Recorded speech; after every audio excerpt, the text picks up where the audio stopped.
আজি এটা নতুন ভিডিঅ' লৈ পেলাই আপোনালোকৰ সন্মুখলৈ আহিছোঁ। আপোনালোকে সকলোৱে জানে যে আজি অসমৰ চাৰিওফালে এই 2-3 দিনমান হ'ল গীৰ গাইৰ বিষয়ে খুব আলোচনা হৈ আছে।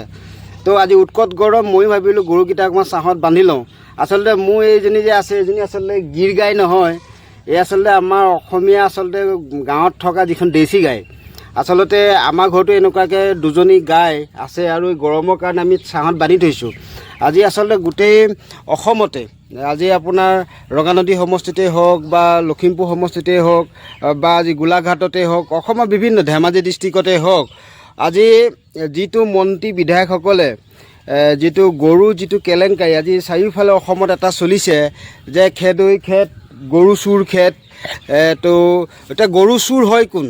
আচলতে গৰুক লৈ কেলেংকাৰী আৰু যিবিলাক চৰকাৰী আমাৰ চৰকাৰে যিখিনি আপোনাৰ দিয়ে, ছাবচিডিত যিবিলাক লোন দিয়ে বা যিখিনি পায়, সেই সাহায্যবিলাক চৰকাৰী যিবিলাক সাহায্য, আচলতে দুদিনমানৰ আগত আমি গম পাইছোঁ যে মুখ্যমন্ত্ৰী পত্নীও তেনেকুৱা এটা গভৰ্ণমেণ্ট সাহায্য পাবলৈ সক্ষম হৈছিলে, প্ৰায় 10 কোটি টকা। এতিয়া সিদিনাখন এটা শুনিব পালোঁ 50 লাখ টকাকৈ এজন বিধায়ক আৰু এজন মন্ত্ৰী।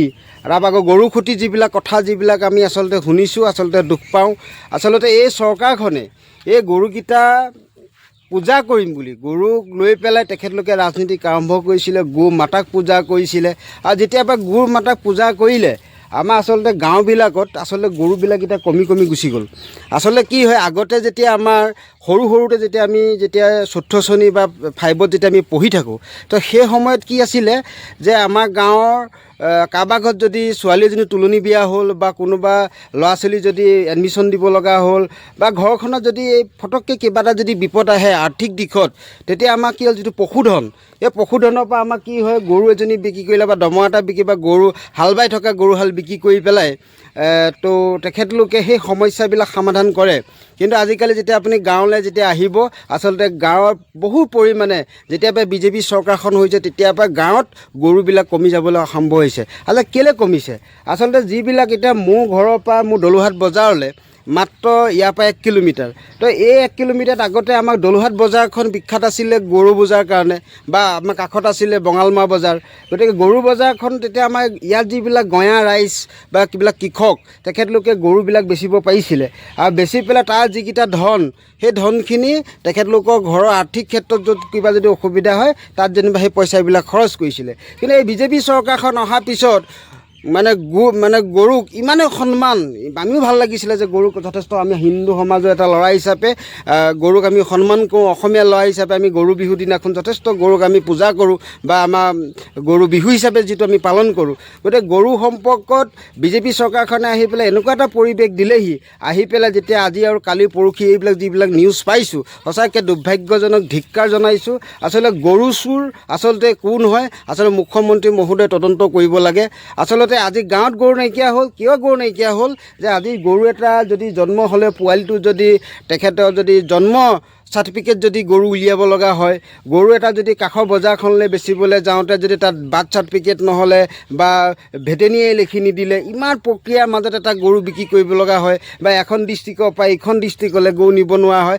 এইবিলাক যিবিলাক আইন আইন কিছুমান উলিয়াই পেলাই এতিয়া গাঁৱত আপোনালোকে আহক। আগত আজি বিজেপি চৰকাৰ অহা 10 বছৰ আগত গাঁৱত যিটো গৰু পৰিৱেশ, এতিয়াতো ঘৰে ঘৰে ট্ৰেক্টৰ হ'ল, পাৱাৰ টিলাৰ হ'ল, গৰু হালবিলাক আজিকালি পথাৰতো নেদেখা হ'ল। তো এই পৰিৱেশটো আচলতে বিজেপি চৰকাৰ দিনতে সম্ভৱ হৈ উঠিছে। গতিকে সেইটো হৈ গ'ল কথা। আৰু এটা কথা কৈছোঁ যে আমাৰ যিবিলাক গাঁৱত আচলতে যিবিলাকে দুধ পালন কৰে, গাই গৰু বা জাৰ্চি গৰু বা কৰচ গাই যিবিলাকে পালন কৰি পেলাই তাৰপৰা যিটো গাখীৰ উৎপাদন কৰি পেলাই আমাৰ কাষতে হোটেলতেই হওক বা অন্যান্য ৰাইজক যিটো সেৱা, ইয়াৰ লোকেল যিখিনি আমাৰ গাঁৱৰ বা পঞ্চায়ত লেভেলত যিখিনি আমাৰ কৃষক আছে বা জাৰ্চি ফাৰ্ম আছে, তেখেতলোকে কিন্তু চৰকাৰৰ ফালৰ পৰা যদি কিবা সাহায্য বিচাৰি যায়, 1 টকা এটা কিন্তু সেই কৃষকসকলে কিন্তু সাহায্য নাপায়।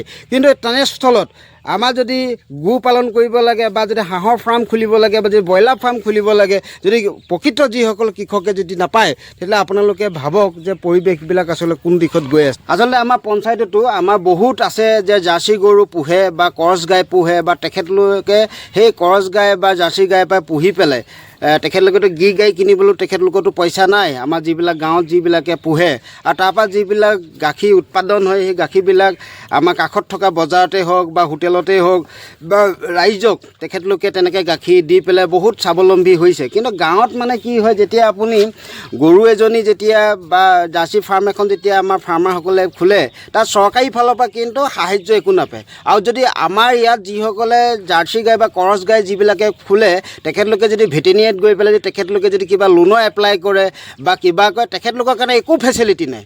আচলতে চৰকাৰখনে নিজৰ ঘৰখন চলিবৰ কাৰণে, যেনেকৈ মুখ্যমন্ত্ৰী মহোদয় কৈছিলে যে মন্ত্ৰী আজি আছে কাইলৈ নাই, তো আমাৰ ঘৰখন কেনেকৈ চলিব। আচলতে মন্ত্ৰী বিধায়কক বা বিজেপি নেতা পালি নেতাক পুহিবৰ কাৰণে আচলতে কিছুমান সাহাৰ্য পুঁজি উলিওৱা হয় আৰু তেখেতলোকৰ মাজতে ভাগ বতৰা কৰা হয়। চলিবতো লাগিব ঘৰখন। আজি মন্ত্ৰী আছে কালি নাই, ঘৰখন কেনেকৈ চলিব? গতিকে আমি অসমৰ ৰাইজকো আমি এটা কথা কওঁ যে এই চৰকাৰখনৰ ওপৰত কিন্তু বিবেচনা কৰা সময় আহিলে। যদি বিবেচনা যদি এতিয়া কৰা নহয়, অনাগত সময়ত আচলতে এই চৰকাৰখনে উভত গুৰে নাচিব ধৰিছে। আচলতে তেখেতলোকৰ গাত গুৰ গোসাই নাইকিয়া হৈছে।